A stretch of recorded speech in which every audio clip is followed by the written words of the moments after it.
आप याद करें कि आपने प्रकृति वर्णन पर या प्रकृति के विषय में अंतिम कविता कौन सी पढ़ी होगी।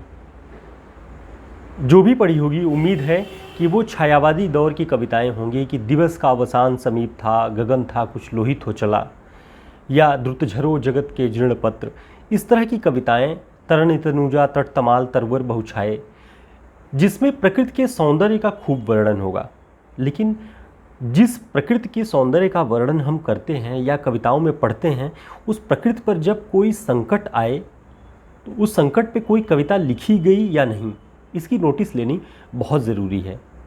ऐसी ही एक कविता मदन कश्यप की इस पुस्तक से, लेकिन उदास है पृथ्वी, बहुत महत्वपूर्ण कविता है। और आज के दौर में जो युद्ध की परिस्थितियां हैं, युद्ध की परिस्थितियों में एक तरफ ग्लोबल वार्मिंग पे चर्चाएं भी चलती हैं, बैठकें भी होती हैं, पृथ्वी सम्मेलन भी होते हैं, लेकिन पृथ्वी पर मचे भयंकर तांडव और विध्वंस को कोई भी ध्यान नहीं देता, कोई भी राष्ट्र ध्यान नहीं दे रहा है। एक तरह से सब कुछ फर्जीवाड़ा चल रहा है।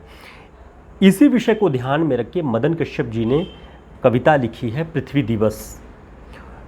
उसके 2 खंडों को हम पढ़ के आपको सुना रहे हैं और आप सभी को इस कविता को पढ़ना चाहिए। वे लिखते हैं, बचाओ, सबसे पहले उन रक्षकों से बचाओ जो अपनी हविष के लिए बचा रखना चाहते हैं पृथ्वी को। बम बरसाकर धुएं की चिंता करते हैं, जंगल काटकर भूस्खलन पर शोध कराते हैं, सागर के सीने में भरते हैं जहर, नदियों में कचरे, खेतों में विषैले रसायन, मेढकों की रान और बंदरों के सिर के साथ करते हैं हमारी मनुष्यता का भी सौदा। बचाओ, सबसे पहले उन लुटेरों से बचाओ, इसे केक की तरह काट कर टुकड़ा टुकड़ा बांट लेने को आतुर चाकुओं। ठहरो, यह महज किसी कवि की कायर अभिलाषा नहीं है। ये बचाने की जो अभिलाषा है, ये कोई कायर अभिलाषा नहीं होती। आप किसी संवेदनशील चीज़ को, किसी संवेदनशील विषय पर यदि उसे बचाए रखने, उसे बनाए रखने की आपकी आकांक्षा है तो आप कायर नहीं हो सकते। आप संपूर्ण मनुष्य हैं। और आगे के जो पंक्तियां हैं, आगे की पंक्तियां कविता की, वो देखते हैं, वे बार बार चुराएंगे फिर भी बची रहेगी धूप, वे छुपाएंगे रोशनी फिर भी दिखेंगी राहें, तुम रहोगी पृथ्वी तरबूज की तरह हरा और रसदार।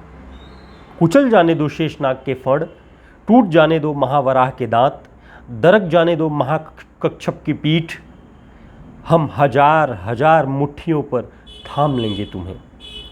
तो ये एक जो कथाएं प्रचलित हैं कि शेषनाग के फड़ पर पृथ्वी टिकी हुई है, वो फड़ नष्ट हो जाए, जिस कच्छप की पीठ पे पृथ्वी की धुरी टिकी हुई है, वो कच्छप, उसकी वो पीठ टूट जाए, कोई फर्क नहीं पड़ता। हम मनुष्य अपनी हजार हजार मुट्ठियों पर इस पृथ्वी को थामे रहेंगे और इसे उतना ही हरा और रसदार बनाए रहेंगे जैसे तरबूज। तो ये कामना कहीं ना कहीं पृथ्वी पर उपज रहे जो संकट है, बमों की बरसात है, इतने विध्वंस हो रहे हैं युद्धों के दौरान, उसको केंद्र में रख के हिंदी कविता का स्वर आप देख सकते हैं कि कोई रचनाकार युद्धों पर और पृथ्वी की रक्षा पर कितना संवेदनशील हो सकता है। पाठक के तौर पे, हिंदी के विद्यार्थी होने के तौर पे कुछ महत्वपूर्ण रचनाओं से आप सभी को बीच बीच में हम क्लासेस के अलावा परिचित कराते रहेंगे। फिर मिलेंगे एक नई कविता में, तब तक के लिए नमस्कार, शुभकामनाएं।